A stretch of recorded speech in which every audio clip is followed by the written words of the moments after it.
নমস্কাৰ এই মুহূৰ্তত টাইমেটৰ প্ৰত্যেকগৰাকী দৰ্শকৰ বাবে আন এটা গুৰুত্বপূৰ্ণ খবৰ লৈ আহিছো সংখ্যালঘুৰ ওপৰত হোৱা অত্যাচাৰ কোনোপধ্যে সহ্য কৰা নহব লগতে সংখ্যালঘুৰ ওপৰত এই যিবোৰ অত্যাচাৰ বৰ্তমান হৈ আছে সেইবোৰ অত্যাচাৰ কেৱল কংগ্ৰেছৰ কাৰণেই হৈছে কংগ্ৰেছে এনে ভুল নকৰিলে আজি বিজেপিয়ে সংখ্যালঘুৰ লগত বেয়া কৰিব নোৱাৰিলেহেঁতেন এই মন্তব্য কৰিছে অখিল গগৈ আমি লৈ আহিছো এই মুহূৰ্তত সবিশেষ তথ্য প্ৰত্যেকগৰাকী দৰ্শকৰ বাবে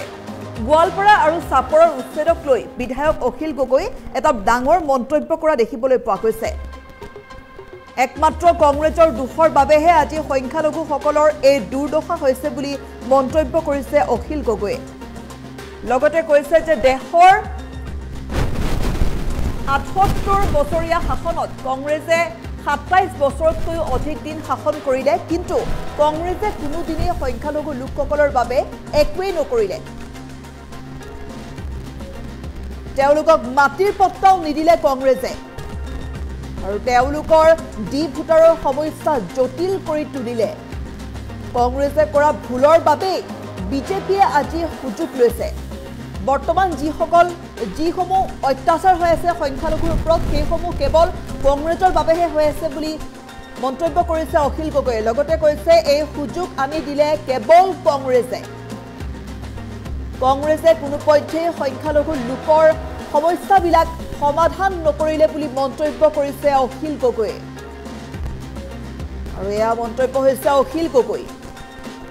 স্বদেশী সংখ্যালঘু লোকক মাটিৰ পট্টা দিয়াহেঁতেন আজি এই সমস্যা নহলহেঁতেন বুলি মন্তব্য কৰিছে অখিল গগৈ লগতে বিদেশী বা বাংলাদেশীৰ নামত স্বদেশী মানুহক অত্যাচাৰ কৰাটো কোনোপধ্যে সহ্য কৰা নহব যিসকল ব্ৰিটিছৰ আগৰ পৰা আহিছে তেওঁলোকক আমি খেদিব নোৱাৰো বুলি মন্তব্য কৰিছে অখিল গগৈয়ে সংখ্যালঘুৰ সমস্যা স্থায়ীভাৱে সমাধান নকৰাটো কংগ্ৰেছৰ আটাইতকৈ ডাঙৰ ভুল সংখ্যালঘুৰ নিৰাপত্তাৰ বাবে ঐক্যবদ্ধ হ'ব লাগিব সংখ্যালঘু দল সংগঠনসমূহ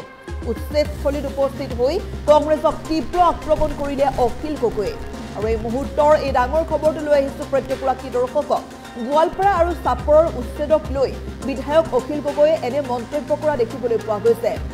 উচ্ছেদস্থলীত গৈ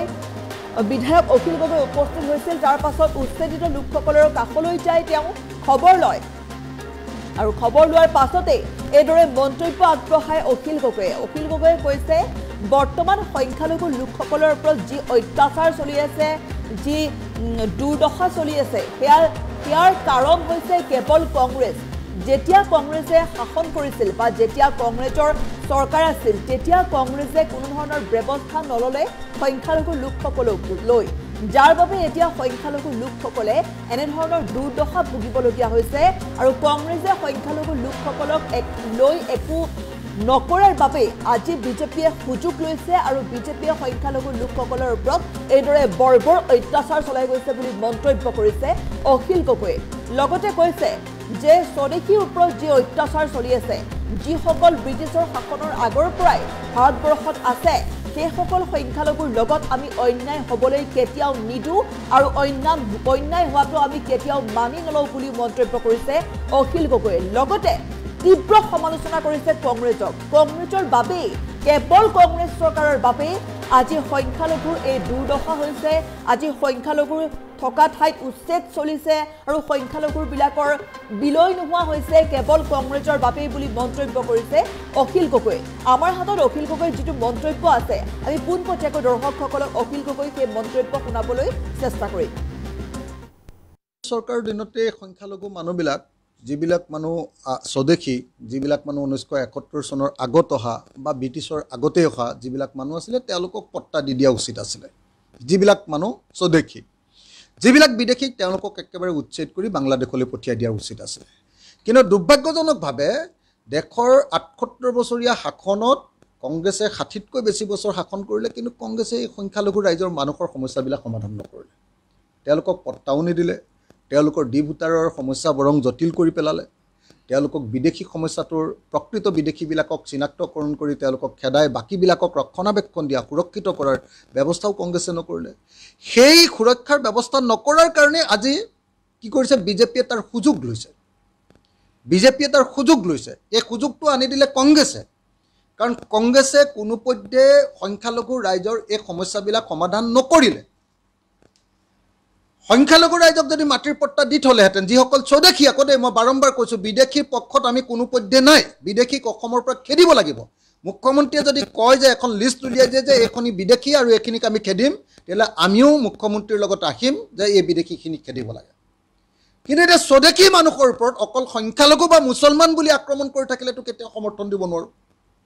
যিবিলাক ব্ৰিটিছৰ আগৰ পৰা ইয়াত বসবাস কৰিছে তেওঁলোককতো আমি খেদিবলৈ আহিব নোৱাৰোঁ আৰু একেটা সময়তে কংগ্ৰেছে এই সমস্যাটো সমাধান নকৰি সংখ্যালঘুসকলৰ কোনো সমস্যাকে স্থায়ীভাৱে সমাধান নকৰি আজি বিজেপিৰ হাতত মাৰ খাবৰ কাৰণে তুলি দিয়াটো কংগ্ৰেছৰো এটা দুৰ্বলতা মই ভাবোঁ যে সেইকাৰণে আমি বিকল্প কথাবিলাক চিন্তা কৰিব লাগিব সংখ্যালঘু ৰাইজে আৰু সংখ্যালঘু ৰাইজে নিজকে নিৰাপদ কৰিবৰ কাৰণে সংখ্যালঘু ৰাইজে ঐক্যবদ্ধ হৈ সংখ্যালঘু জাতীয় সংগঠনবিলাক সংখ্যালঘু ৰাইজ আটাইবিলাকে অসমৰ গণতান্ত্ৰিক ৰাইজক লগত লৈ এই চৰকাৰৰ বিৰুদ্ধে প্ৰতিবাদ সাব্যস্ত কৰিব লাগিব এই চৰকাৰক এনেকৈ অন্যায়কে মানুহৰ ঘৰ ভাঙিবলৈ এৰি দিব নোৱাৰি চৰকাৰৰ দিনতে সংখ্যালঘু মানুহবিলাক যিবিলাক মানুহ স্বদেশী যিবিলাক মানুহ 1971 চনৰ আগত অহা বা ব্ৰিটিছৰ আগতে অহা যিবিলাক মানুহ আছিলে তেওঁলোকক পট্টা দি দিয়া উচিত আছিলে যিবিলাক মানুহ স্বদেশী যিবিলাক বিদেশীক তেওঁলোকক একেবাৰে উচ্ছেদ কৰি বাংলাদেশলৈ পঠিয়াই দিয়া উচিত আছিলে কিন্তু দুৰ্ভাগ্যজনকভাৱে দেশৰ 78 বছৰীয়া শাসনত কংগ্ৰেছে 60তকৈ বেছি বছৰ শাসন কৰিলে কিন্তু কংগ্ৰেছে এই সংখ্যালঘু ৰাইজৰ মানুহৰ সমস্যাবিলাক সমাধান নকৰিলে তেওঁলোকক পট্টাও নিদিলে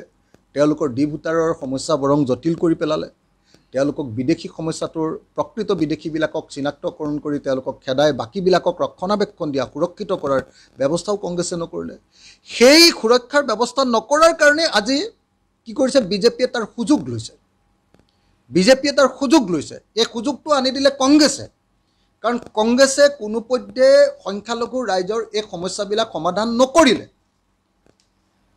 সংখ্যালঘু ৰাইজক যদি মাটিৰ পট্টা দি থলেহেঁতেন যিসকল স্বদেশী আকৌ দেই মই বাৰম্বাৰ কৈছোঁ বিদেশীৰ পক্ষত আমি কোনোপধ্যে নাই বিদেশীক অসমৰ পৰা খেদিব লাগিব মুখ্যমন্ত্ৰীয়ে যদি কয় যে এখন লিষ্ট উলিয়াই যে এইখিনি বিদেশী আৰু এইখিনিক আমি খেদিম তেতিয়াহ'লে আমিও মুখ্যমন্ত্ৰীৰ লগত আহিম যে এই বিদেশীখিনিক খেদিব লাগে কিন্তু এতিয়া স্বদেশী মানুহৰ ওপৰত অকল সংখ্যালঘু বা মুছলমান বুলি আক্ৰমণ কৰি থাকিলেতো কেতিয়াও সমৰ্থন দিব নোৱাৰোঁ যিবিলাক ব্ৰিটিছৰ আগৰ পৰা ইয়াত বসবাস কৰিছে তেওঁলোককতো আমি খেদিবলৈ আহিব নোৱাৰোঁ আৰু একেটা সময়তে কংগ্ৰেছে এই